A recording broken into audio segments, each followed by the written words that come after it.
Okay, so someone wants me to expand on fan fiction. I don't know if anyone's ever heard of this book because it didn't sell many copies. It was called 50 Shades of Grey. Um, so some people have heard of it. Actually, I think 1 in 20 books sold in 2012, 1 in 20 were a 50 Shades of Grey book. This book started as fan fiction on Twilight, the vampire story. So on these fan fiction boards, people write stories about characters in other worlds, and they give them away for free. This story started doing so well online that a publisher said, hey, we can kind of grind the serial numbers off this, change the names and a few things, and publish this. And it went on to sell. There's never been a success story like 50 Shades of Grey, maybe in the history of publishing. It's staggering. Random House did so well, they gave a $5,000 bonus to every employee. It saved publishing during a really down year. Yeah. So no, the author doesn't even have to be involved or even know about it. So like I like Lord of the Rings, for instance. I love these characters. I don't just want to write about elves. I want to write about the elves that I know, the characters that I love. I want them to have more stories than the author gave me. So I started writing. Who can stop me? I can put it out on the web and anyone can read it. No one can stop you. As soon as you start charging money for it, then you have a problem. But what's happening now is people are saying, hey, please do that. And please, I've got there's maybe 20 works in this program now called Kindle Worlds where people are writing silo stories. And several of them are in a group so they can share notes and support one another. And some of them are seeing the kind of success writing fan fiction that I could have only dreamed about when I was starting off as a writer. And it's translating into sales and success in their other works. No, they just sign up for a program. I've already told the world basically it's okay to write in my world and to write about my characters and to profit from it because I'm doing well enough. I don't need, maybe this is a generational thing, but I grew up with Wikipedia where it's a crowdsourced encyclopedia. I grew up with using programs like Firefox to browse the web, which are programmed by volunteers. And I think communal, and these stories, the oral tradition, is a communal type storytelling. So I celebrate this. I'm going to write fan fiction about other people's fan fiction and just see where it takes us. It's exciting to me. It gives more people writing too. Yeah, it is later, right? So the question, we had a question earlier about marketing, and we're coming back to that. So I think the question was, how did you get your work out there? Part of it was patience.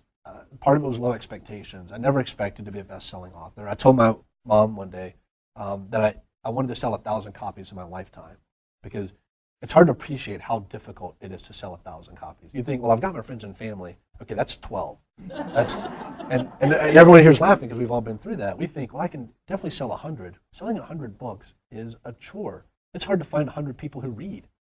And they're all buying the same handful of books. So I went in with very low expectations, and I did not care if my first book was read by just my wife or an additional 100 people. I thought, if I stick with this, I could sell 1,000 copies.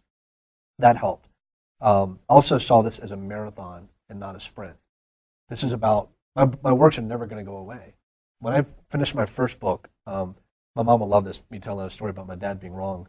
When I wrote my first book, my dad said, son, you need to be out there marketing this more, and promoting it more, and doing the kind of things that you want me to tell you what I did. Well, I didn't market it more or promote it more. I wrote the second book, and it was the best thing I could have done. And what I told my dad was, I feel like writing now, I don't know if I was terrified that I would go back to being a teenager in 20 and, all through my 20s and early 30s where I didn't get any writing done. Like I have this bug, I can get it done now, I'm going to keep writing. Maybe I'll be 60 years old and have 20 works written, and that's when I can market them. They're not going to go anywhere. The magic of self-publishing is you're not giving your rights to someone who will then let your book go out of print, not become available and expire. Every undiscovered self-published work is as fresh and new today as it was when it was written. And it doesn't matter when it takes off. So I think the best thing you can do to market yourself is to keep writing and to make yourself available to at first it was my cousin Lisa who loved the Mollified book. She couldn't believe that this was something her cousin had written. A baby cousin she used to beat up on when we were kids. And she fell in love with this story and started telling her family and friends about it. Like, you've got to read it. And I would say, send them the Word document and let them read it. She started converting all these people. And in Raleigh, where she lived, I must have sent out, the day the book came out, the print book, I had like 12 pre-orders from Raleigh because of how much she liked it. And I just engaged with those people. You enjoy my stuff? Well, let's geek out about it together. You know, I'm so excited to have anybody read my work. And to this day, I know I'm jumping all over the place, but 2 nights ago, I'm checking email and someone pops up on Google Plus and says, we're talking about your book right now, If Your Ears Are Burning, in our book club. And I said, where's the link? So they got me a link and I press a button, and now I'm like face to face with these people using a Google Hangout it's Google Hangout, all discussing my book. And now they're asking me questions, and they're probably before they're like, what do you think the author meant with this? And one guy was like, well, let's ask him. So that's not really marketing because I'm talking to people who've already read it, but is there a greater chance that those people will go on and say, hey, I read this book, it was okay, but the author was really cool. He came in on it, so maybe you should read it. And it's organic like that. You geek out, you have fun, you enjoy it, you be yourself, and if that if that helps the work, then that's a bonus. Yeah, I think so. I'm trying to. The question is how I came up with the silo. When I wrote Bull, to me the silo is not the technology that I was coming up with. It was. It seemed natural that people would live in bunkers. As a child of the Cold War, someone who grew up with grain silos behind my house and or behind my grandmother's house, and so I didn't think anything special about the silo as a character. What was do I need to press on? What was interesting to me was the wall screen. That was really this having one view out on the world. So the people who aren't familiar with this setting, everyone lives underground. The only thing you can see outside is this one screen up on the top level. It's like a video screen. And I came up with this idea after spending years as a yacht captain sailing around the world. And when my wife took the sea out of me and brought me onto dry land and domesticated me, which she's still working on. It's been a 10-year experiment. I started seeing on the news a different world than the one I had visited, because it was only the bad news that was worth reporting. And I thought, man, everywhere I went, kids were playing in the street, in Cuba, in poor neighborhoods, kids are chasing each other in the street and riding bicycles and laughing. And when I see the news, it's like everything in Cuba is just horrible. And I know there's bad stuff out there, but you don't see them every day. And I thought, what is that doing to us? I thought of Plato's cave analogy of you don't see the true forms of things, you only see shadows projected on a wall, and you have to use that to determine what's really happening behind you.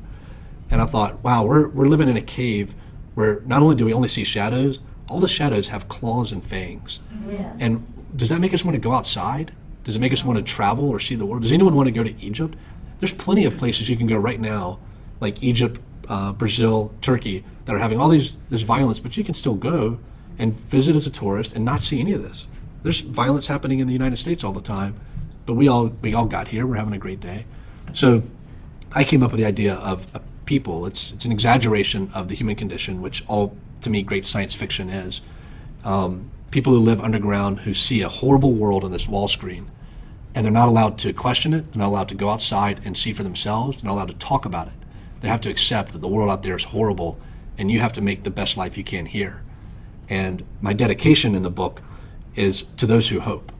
I think the great adventure is saying, it's terrifying out there, I'm going to go see it for myself. And that's what the story's about. That's what my life's been about, taking on adventures that terrify me and going anyway. I do want to get in and answer to one of the questions that was here that I've learned very carefully.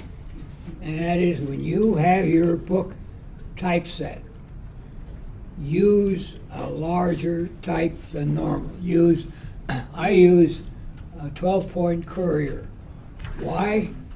Because from what I've read, a one reader description, typical, is a woman in her 50s with a high school education.